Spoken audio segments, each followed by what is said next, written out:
Right welcome back to news and views. ఇక అఖిలపక్ష సమావేశాన్ని ఏర్పాటు చేయబోతున్నారు ఈరోజు ఉండవల్లి అరుణ్ కుమార్ గారు, రేపు చంద్రబాబు గారు. ఏంటి రాష్ట్ర విభజన హామీలకు సంబంధించి వైఎస్ఆర్ కాంగ్రెస్ పార్టీ హాజరవుతుందా లేదా? ఎందుకంటే ఏపీకి ప్రత్యేక హోదా అనేది అల్టిమేట్ మీ అన్ని పార్టీలు కూడా. రేపు జరగబోయే సమావేశం కూడా దీనికి సంబంధించి చర్చ జరగబోతుంది. ఆహ్వానం ఉండబోతుంది, మరి వెళ్తున్నారా లేదా?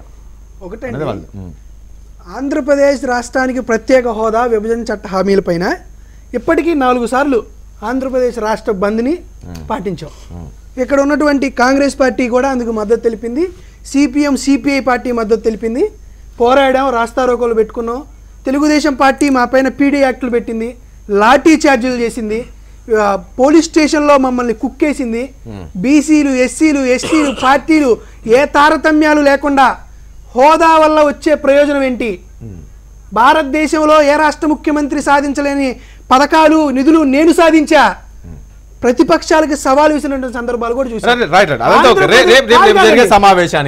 రేపు జరిగే అఖిలపక్ష సమావేశానికి వైఎస్ఆర్ కాంగ్రెస్ పార్టీ వెళ్తుందా లేదా? అఖిలపక్ష సమావేశానికి పోయినసారి కూడా ఒక ఇన్విటేషన్ పంపించారు, 2 సార్లు పెట్టారు. ఒకసారి ఇన్విటేషన్ పంపించింది ఏంటంటే, ముఖ్యమంత్రిగా నేను ఢిల్లీ టూర్కి వెళ్ళి వచ్చాను, ఈ ముఖ్యమంత్రిగా ఢిల్లీ పర్యటన పైన అఖిలపక్షానికి రండి అని పిలిస్తే మేము కాంగ్రెస్ పార్టీకి సంబంధించిన కమ్యూనిస్టులు అందరం కలిసి ఈయన ముఖ్యమంత్రికి వెళ్ళడానికి ఫ్లైట్ ఖర్చులు ఎంత అయింది, రావడానికి ఫ్లైట్ ఖర్చులు ఎందుకని మాట్లాడుకోవడానికి వెళ్ళాలా? ఆంధ్రప్రదేశ్ రాష్ట్రానికి ఆంధ్రప్రదేశ్ రాష్ట్రానికి సంబంధించి విభజన సమస్యలను కానీ ప్రత్యేక హోదా ఇవ్వకుండా బీజేపీ పార్టీ ఆంధ్రప్రదేశ్ 5 కోట్ల మంది ప్రజలకు వెన్నుపోటు పొడిచింది. ఈ వెన్నుపోటు పొడవడానికి ఉపయోగించినటువంటి కత్తి పార్లమెంటు సమావేశాల చివరి రోజు కూడా అక్కడ దీక్ష చేయబోతున్నాడు అని కూడా తెలుసు. బీజేపీ ఆంధ్రప్రదేశ్ కి వెన్నుపోటు పొడవాల్సినటువంటి ఉపయోగపడిన కత్తి చంద్రబాబు నాయుడు గారే.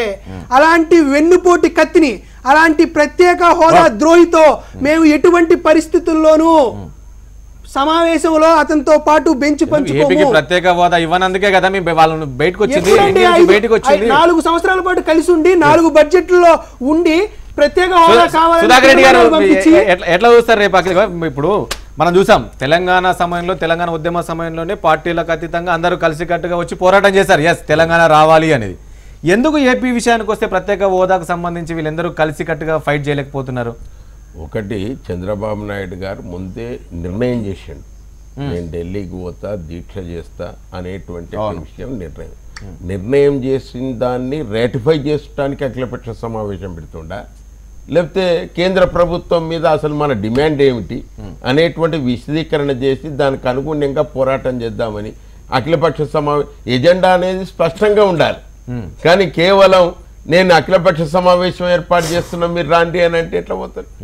కాబట్టి దాంట్లో కూడా స్పష్టంగా ఉంటే అఖిలపక్షంలో ఉండేటువంటి యొక్క పార్టీ నాయకులకు అందరికి కూడా, ఎందుకంటే ఇప్పుడు ఎన్నికలు సమీపిస్తున్న వేళ ఎందుకు వెళ్ళట్లేదు ఈ పార్టీలన్నీ కూడా? ఎందుకు మనం చూసాము తెలంగాణ సమావేశం పెట్టినప్పుడు అన్న రాజకీయాలు అతీతంగా అన్ని పార్టీలు కలిసారు, ఎస్ మనం తెలంగాణ రావాలి, ఫైట్ చేయాలని చెప్పేసి ఫైట్ చేశారు.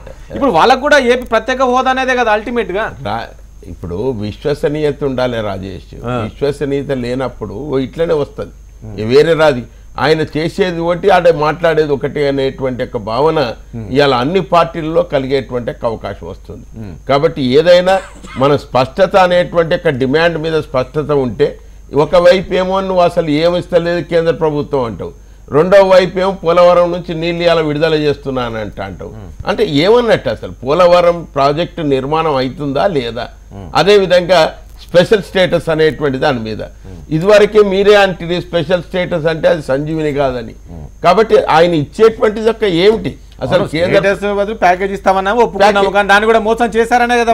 ఆ మోసం ఏమిటి అనేటువంటి స్పష్టంగా తెలవాలి. ఒకవైపు ఎడ్యుకేషన్ ఇన్స్టిట్యూషన్స్ వచ్చినాయి, ఒకవైపు ఏమో నిధులు వస్తున్నాయి.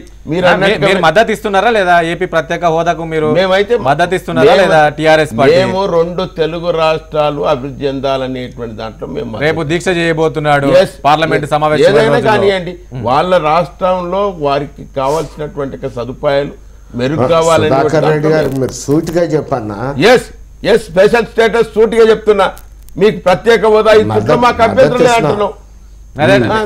మద్దతు ఇస్తున్నారా లేదా? చంద్రబాబు గారు ఆయన సూటిగా చెప్పమంటే చెప్తున్నాం, ఎస్ మీకు ప్రత్యేక హోదా ఇచ్చుట్లో మాకు అభ్యంతరం లేదు అనే ఉంటే, కానీ మా మద్దతు ఏముంటుందా? వారికి వారు ఏర్పాటు చేసేది రేపు అఖిలపక్ష సమావేశానికి ఏంటి పరిస్థితి? కాంగ్రెస్ పార్టీ వెళ్తుందా? టీఆర్ఎస్ ఎన్ని యూటర్న్లు తీసుకుంది అనేది మనం చూసాం. మద్దతు విషయంలో ఎంపీ కవిత గారు పార్లమెంట్లో ఒకటి మాట్లాడారు, మళ్ళీ హరీష్ రావు గారు ఒకటి మాట్లాడారు, మళ్ళీ కేసీఆర్ గారు ఒకటి మాట్లాడారు, కేటీఆర్ గారు ఒకటి మాట్లాడారు. చంద్రబాబు నాయుడు ఏం యూటర్న్ తీసుకోలేదు, కేవలం టీఆర్ఎస్ పార్టీ యూటర్న్ చేసుకున్నారు. ఇద్దరు తీసుకున్నారు, ఇద్దరు. చంద్రబాబు తీసుకోలేదా? ఇప్పుడు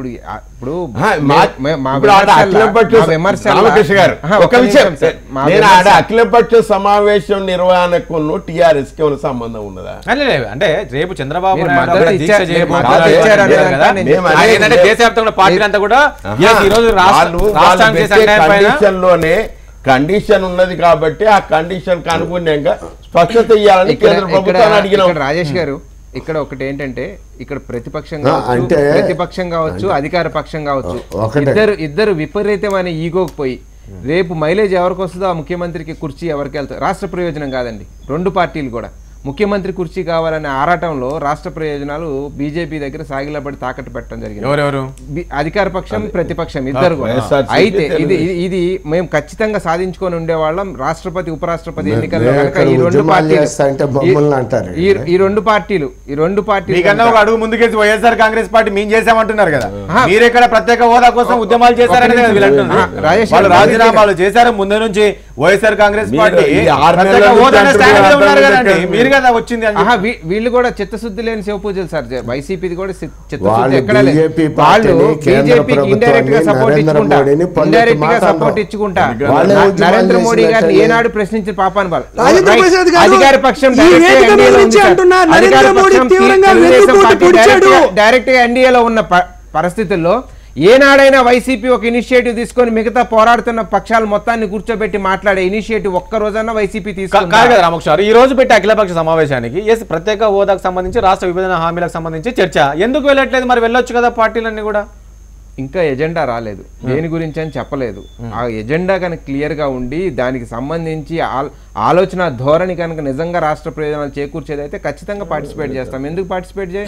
మాకు భేషజాలు లేవు. మాకు కావాల్సింది ఈ రాష్ట్రానికి ప్రత్యేక హోదా ఇచ్చే స్థితిలో ఉన్నది మేము. సో మాకు అక్కడ భేషజాలకు పోవాల్సిన అవసరమే లేదు. ఇక్కడ భేషజాలకు పోతుంది నేను చెప్తుంది రెండు రాష్ట్రంలో పార్టీ. మొత్తానికి ఏదేమైనప్పటికీ కూడా ఈ రోజు అఖిలపక్ష సమావేశం కావచ్చు, రేపు చంద్రబాబు నాయుడు దీక్ష ఏదైతే చేస్తుంటాడో పార్లమెంటు సమావేశం చివరి రోజుల్లో ఢిల్లీలో ఒక దీక్ష చేసి దేశ ప్రజలంతా కూడా తన వైపు చూపుకునేందుకు, ఎందుకంటే ఈరోజు రాష్ట్రానికి చేసిన అన్యాయం పైన నిలదీయాలి కాబట్టి ఖచ్చితంగా దీక్ష చేస్తా అంటున్నారు. ఏం చెప్తుంది బీజేపీ దీనికి సంబంధించి? సార్ ఇప్పుడు దీన్ని మనకి రాజుగారు దేవతా వస్త్రాలను కథ ఉందండి. ఇది ప్రత్యేక హోదా అనేటువంటిది అటువంటిది. ఎందుకంటే ప్రత్యేక హోదా వేరు, పన్ను సెలవు వేరు, ట్యాక్స్ హాలిడే వేరండి. ఇప్పుడు టిఆర్ఎస్ కూడా ఎంత వ్యతిరేకించింది దాని అంటే, ఎందుకంటే పరిశ్రమలన్నీ తరలిపోతాయి ఆంధ్రప్రదేశ్కి అని చెప్పేసి అభ్యంతరం పెట్టడం కూడా జరిగింది. ఈ రెండింటిని క్లబ్ చేసి కన్ఫ్యూజ్ చేస్తున్నారు. ఇప్పుడు ఆయన ఏదో ఈ వైఎస్ఆర్సీపీ ఆయన ఉత్సాహంగా మాట్లాడుతున్నాడు. అసలు ఆయనకి ప్రత్యేక హోదా అంటే తెలుసా? మీకు తెలుసా అండి ప్రత్యేక హోదా అంటే? ఉన్నాయా ప్రత్యేక హోదా అంటే? మీకు తెలుసా? మాట్లాడదాం ప్లీజ్, మాట్లాడదాం ప్లీజ్. మాకు తెలుసండి, ఖచ్చితంగా తెలుసు. మాట్లాడు. ప్రత్యేక హోదాలో పన్ను రాయితీలు లేవు, ప్రత్యేక హోదాలో ట్యాక్స్ హాలిడే లేదు. అది విడిగా మాట్లాడండి. ఇప్పుడు రాజీవ్ మనకి ఇప్పుడు రాహుల్ గాంధీ గారు ఏమంటున్నాడు, ఆయన ప్రత్యేక హోదా ఇస్తా అంటున్నారు. బీజేపీ కూడా ఎన్డీఏ ప్రభుత్వం కూడా ప్రత్యేక హోదాలో వచ్చే లాభాన్ని ఇస్తానంటుంది. మరి ఎలాంటి ఇన్సెంటివ్స్ ఉన్నప్పుడు లేనప్పుడు ఎందుకు ఇవ్వట్లేదండి? అంటే చంద్రబాబు నాయుడు గారు మీకు మధ్య ఒక సీక్రెట్ ఒప్పందం, ఒక రహస్య ఒప్పందం జరిగితే చేసుకోవచ్చా? వెంకయ్యనాయుడు గారు పార్లమెంట్ లో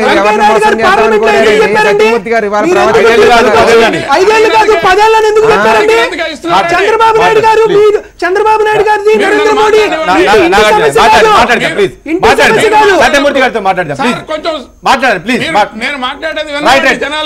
మాట్లాడండి ప్లీజ్. సార్ నేను చెప్పేది చాలా క్లియర్ గా, ప్రత్యేక హోదా వేరు, పన్ను రాయితీలు వేరు. చెప్పండి. ఇవాళ దీన్ని రెండింటినీ కలిపి వైఎస్ఆర్సీపీతో పాటు అందరి పార్టీలు కూడా ప్రజల్ని మభ్య పెడుతున్నాయి. ఇది ఒక దేవతా వస్త్రం లాంటిది. దీన్ని మభ్య పెట్టకండి, దయచేసి వాస్తవాలు తెలపండి. మేమేదో ప్రత్యేక హోదా ఛాంపియన్ అని, మేమేదో నరేంద్ర మోడీ వెన్నుపోటు పొడిచారని. అసలు మీ పార్టీ పుట్టిందే అవినీతిలో. వైఎస్ఆర్సీపీ అది గుర్తుపెట్టుకోవాలి. ఈ రెండు అవినీతి పార్టీలని కూడా ప్రజలు తిరస్కరించేటువంటి రోజు దగ్గరికి వస్తుంది. ఏం మాట్లాడతారు మీరు? మీకు అసలు అనుభవ రాహిత్యం, మీకు అసలు ఏ రకమైనటువంటి అవగాహన రాహిత్యం తో మీరు మాట్లాడుతున్నారు. దయచేసి దయచేసి నేను ఒక్కటే అడుగుతున్నా అందరినీ కూడా, ప్రత్యేక హోదా గురించి అర్థం చేసుకోండి. ప్రత్యేక హోదాలో ఉన్నటువంటి లాభాలన్నిటిని కూడా ఇవ్వటానికి బీజేపీ ఈ రోజు కూడా సిద్ధంగా ఉంది. అదే అడుగుతుంది, మరి ఎందుకు ఇవ్వట్లేదు అనేది వీళ్ళు అడుగుతున్న ప్రశ్న. డైరెక్ట్ అదే ఒక ఓటు తీసుకోమంటే తీసుకోండి. సత్యమూర్తి గారు ఒక ఓటు లేని వాళ్ళు, ఒక సీటు లేని వాళ్ళు, కనీసం సొంతగా పోటీ చేస్తే డిపాజిట్లు కూడా లేని వాళ్ళు బీజేపీ పార్టీ వాళ్ళు వైఎస్ఆర్ కాంగ్రెస్ పార్టీని విమర్శిస్తుంటే అసలుకి హాస్యాస్పదంగా ఉంది. మీరు వైఎస్ జగన్మోహన్ రెడ్డి గారిని అవినీతి అంటే మరి ఎందుకు వచ్చారయ్యా? 13 జిల్లాలోనే మీరు ఏం సాధించారయ్యా? జగన్మోహన్ రెడ్డి గారిని అవినీతి పరులు అంటే మీ అమిత్ షాకి సంబంధించి, నరేంద్ర మోడీ గారికి సంబంధించి, ఇక్కడ ఉన్నటువంటి కన్నా లక్ష్మీనారాయణ గురించి, హరిబాబు గురించి మీద అవినీతి ఆరోపణలు లేవా? ఏం మాట్లాడుతున్నారయ్యా మీరు? చంద్రబాబు నాయుడు గారితో అంతకాగి, చంద్రబాబు నాయుడు గారితో రహస్య ఒప్పందాలు చేసుకొని మీరు ఆంధ్రప్రదేశ్ రాష్ట్ర ప్రజల హక్కులను కాలరాసినటువంటి పరిస్థితి మీకుంది. ఇప్పటితో చంద్రబాబు నాయుడు గారితో అంతకాగుతుంది. మీరు మాట్లాడతారయ్యా వైఎస్ఆర్ కాంగ్రెస్ పార్టీ గురించి, లేకపోతే జగన్మోహన్ రెడ్డి గారి గురించి? 4.5 ఏళ్లుగా ఆంధ్రప్రదేశ్ వాళ్ళ మనోభావాలను, అభిప్రాయాలను తీసుకుని వెళ్ళింది మేము, మీరు కాదు. ఆంధ్రప్రదేశ్ ప్రభుత్వంలో 4 ఏళ్ల పాటు మంత్రివర్గంలో ఉంటుంది మీరు, ఏం కాదు. చంద్రబాబు నాయుడు గారితో పాటు ప్రజల్ని వంచింది మీరు. చంద్రబాబు నాయుడు గారితో ప్రజల్ని కూరుకుపోయింది అన్న మీరే మొన్నటి వరకు ఉన్నారు కదా టీడీపీ దగ్గర, అంటే మీరు కూడా కూరుకుపోయినట్టు కాదంటలేదు. మేము ఉన్నాం, ఒప్పుకుంటున్నారైతే మీరు ఉన్నారు కానీ అందాల్సినంత వాటా అందలా, ఉన్నారు కానీ అందాల్సినంత వాటా అందలేదా? సత్యమూర్తి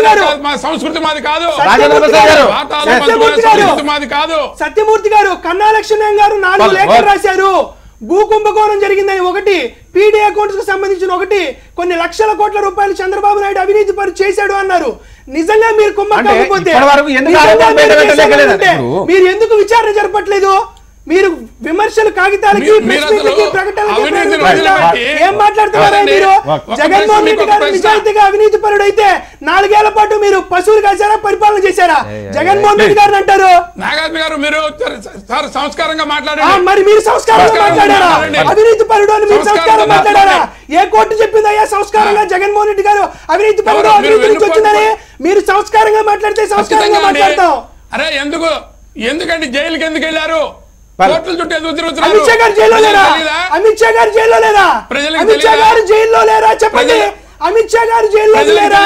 జగన్మోహన్ రెడ్డి గారు నిర్దోషిగా వెళ్ళాడా, ముద్దాయిగా వెళ్ళాడా, నిందితుడిగా వెళ్ళాడా కూడా తెలియలేనంత విషయ పరిజ్ఞానం లేకపోతే ఏం మాట్లాడతారు మీరు? మాట్లాడండి. తెలుసండి అందరికి. మరి అమిత్ షా గారు వెళ్ళలేదా జైలుకి?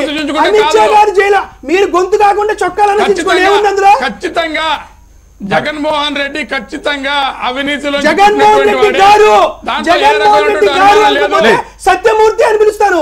సంస్కారం మీరు కూడా నేర్చుకోండి. ఎవరైనా పర్వాలేదండి, ఎవరైనా చెబుతున్నా. ఓకే, జగన్మోహన్ రెడ్డి గారు ఖచ్చితంగా అవినీతి ఆరోపణల నుండి జైలుకి వెళ్ళినటువంటి వ్యక్తి. ఈ రోజు కూడా రోజు కోర్టు వారం నిజంగా మేము అవినీతి ఆరోపణలు ఎదుర్కొంటుంటే రాజ్యసభలో మీ ఫ్లోర్ లీడర్ సుష్మా స్వరాజ్ గారు సిబిఐ ఎంక్వైరీ కాంగ్రెస్ పార్టీ వేసింది, జగన్మోహన్ రెడ్డి గారిని రాజకీయంగా కక్ష సాధింపు చేస్తున్నారు. మీరు రాజ్యసభలో సుష్మా స్వరాజ్ గారు చెప్పారా లేదా? మాట్లాడితే చెప్తామండి. రైతులు రావు, అర్జు చెప్పింది అని ఇలాంటి కలబలి మాట్లాడి చెప్పండి. సత్యమూర్తి గారు ఎట్లా చూస్తున్నారు? నేను లాస్ట్ ఒక ప్రశ్న సూటిగా చెప్పండి. ఈ రోజు అఖిలపక్ష సమావేశం ఉండవేళ అరుణ్ కుమార్ గారు ఏర్పాటు చేయబోతున్నారు, చంద్రబాబు గారు కూడా రేపు చేయబోతున్నారని తెలుస్తూ ఉంది. ఎందుకు? రాష్ట్ర విభజన హామీలకు సంబంధించి, రావాల్సిన నిధులకు సంబంధించి. అదేవిధంగా పార్లమెంటు చివరి సమావేశంలో కూడా అక్కడ దీక్ష చేయాలని చూస్తుంది. ఏం చెప్పబోతుంది బీజేపీ దీనికి సంబంధించి? బీజేపీని ఒక దోషిగా చూపించేందుకు చూస్తున్నారు. ఇదే సార్, ఇదే కుట్రని నేను చెప్పేది. ఈ రోజు జరిగేటువంటి అఖిలపక్ష సమావేశానికి మా పార్టీ తరఫున ఐవైఆర్ కృష్ణారావు గారు వెళుతున్నారు. సమర్థవంతంగా మా వాదన వినిపిస్తాం. మేము అదే చెబుతున్నాం. దీని గురించి దయచేసి వాస్తవాల గురించి చర్చ పెట్టండి. ఊరికే ఒకదాని నుంచి ఒకదానికి జంప్ అయిపోయి వెన్నుపోటని, కత్తని, ఇవన్నీ శుద్ధి మాటలు కాదు మాట్లాడాల్సింది. మనం వాస్తవాలు మాట్లాడాలి, వాస్తవాల గురించి వివరించాలి. ప్రత్యేక హోదా ఎప్పుడు వచ్చింది, పన్ను రాయితీలు ఎప్పుడు వచ్చినాయి, రాజేంద్ర ప్రసాద్ గారు దేశంలో ఏ రాష్ట్రానికైనా ప్రత్యేక హోదా ఉందా? ఇది మనం గమనించాలి. ఓకే. మీరే చెప్పారు కదా మరి 5 ఏళ్ళు కాదు 10 ఏళ్ళు కావాలని చెప్పేసి వెంకయ్య నాయుడు గారే చెప్పారు కదా మరి అప్పుడు గుర్తులేదా చెప్పారండి ఏ రాష్ట్రంలో లేదు ఎక్కడ ఇస్తున్నామని చెప్పేది ఇవాళ ప్రత్యేక హోదా లేదు కదా తిరుపతిలో చెప్పింది గుర్తులేదా మీ ప్రధాని తిరుపతిలో చెప్పారు కదా రాజమండ్రిలో చెప్పారు కదా పర్లేదు రాజేంద్ర ప్రసాద్ గారు కదా 17,000 కోట్లు ఇస్తామంది ఎందుకు చెప్పండి ఏం చెప్తారండి ఇప్పుడు రేపు అఖిలపక్ష సమావేశం జరగబోతున్నట్టు తెలుస్తూ ఉంది ఈ రోజు దీక్ష కూడా చేయబోతున్నారు పార్లమెంట్ సమావేశాలు అని చెప్పి అంటే ఇప్పుడు మీరు దీక్షలు చేయడం ఇవన్నీ చూస్తే అక్కడ అసలు ప్రజలు నమ్మే పరిస్థితి ఉందా మీరు 4.5 ఏళ్లు మీరు అంటకాగి బీజేపీతో ఈ రోజు ఎన్నికలు రాబోతున్న సమయంలోని బీజేపీని దోషిగా చూపించే ప్రయత్నం మీరు చేస్తున్నారు అక్కడ ప్రజలు నమ్మే పరిస్థితి ఉందా విశ్వసించే పరిస్థితి ఉందా ఎందుకంటే ఇప్పటికే టీఆర్ఎస్ చెప్తూ ఉంది ఇన్ని రోజులు వాళ్ళు అంటగాగారు ఇప్పటికిప్పుడు మద్దతు ఇవ్వాలంటే మేము యూటర్న్ చేసుకున్నది మేము కాదు టీడీపీ యూటర్న్ చేసుకున్నదని చెప్పేసి ఇటు టీఆర్ఎస్ కూడా చెప్తూ ఉంది ఓకే రాజేష్ గారు ఇప్పుడు టీఆర్ఎస్ చెప్పిన వైఎస్ఆర్ పార్టీ చెప్పిన మేము కేంద్ర ప్రభుత్వం మనకు సహకరించట్లేదు అనే విషయాన్ని ఇవాళ కొత్తగా చెప్పట్లా మేము ఫ్రమ్ ది డే 1 నుంచి చంద్రబాబు నాయుడు గారు 29 సార్లు రాజధానికి ఎందుకు వెళ్ళారు ఢిల్లీకి వాళ్ళ కేంద్ర మంత్రులు ప్రధానమంత్రి గారిని ఎందుకు కలిశారు మొదటి బడ్జెట్లోనే కడుపు రగిలిపోతుంది మనకు అన్యాయం చేశారని చెప్పి తిరగబడింది ఎవళ్ళు చంద్రబాబు నాయుడు గారే కదా ప్రతి సందర్భంలోనూ ప్రతి విషయంలోనూ కూడా మనకు అన్యాయం నుంచి తెగదెంపులు చేసుకుని బయటికి ఎన్డీఏని మనకు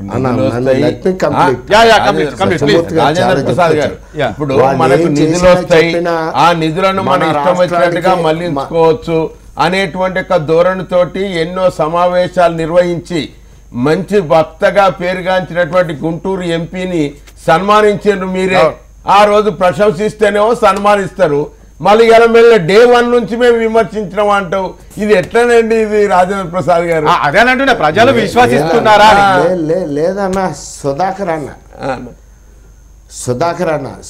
అన్న ప్రజలు విశ్వసిస్తున్నారు ఆంధ్ర ప్రజలు తెలుగుదేశం పార్టీ వైఖరిని తెలుగుదేశం ప్రభుత్వ వైఖరిని ఎందుకంటే మేము క్లీన్ చిట్ ఎక్కడా కూడా బీజేపీకి మోడీ గారికి ఇవ్వాల ప్రథమం నుంచి మేము ఒత్తిడి చేస్తున్నాం గట్టిగా కొట్లాడుతున్నాం మాట్లాడుతున్నాం చివరికి ఇక హోప్లెస్ పొజిషన్లో వీళ్ళు స్పెషల్ స్టేటస్ కాకపోయినా స్పెషల్ ప్యాకేజ్ ఇస్తామని అది కూడా అమలు పరచకపోయేపాటికి మేము బయటకు వచ్చేస్తే ఈ రోజున ప్రజలు మా వైఖరిని యాక్సెప్టెన్సీ ఉంది అంగీకరిస్తున్నారు కానీ వేరే ఇప్పుడు సత్యమూర్తి గారు ఎంత గొడవ చేసినా లేకపోతే వైసీపీ ఎంత ఇది డ్రామాలు అయినా వాళ్ళ ఇద్దరి యొక్క వైఖరిని అంగీకరించారు అదే అంటున్నారు ఇవన్నీ మీ డ్రామాలు అని చెప్పి చెప్తున్నారు 2 సార్లు అఖిలపక్ష సమావేశం ఏర్పాటు చేసిన ముఖ్యమంత్రి గారు ప్రజలకు అర్థమవుతుంది ఓకే కాదండి ఈ రోజు మీరు రేపు నిర్వహించే అఖిలపక్ష సమావేశం షెడ్యూల్ వస్తుంది అంటున్నారు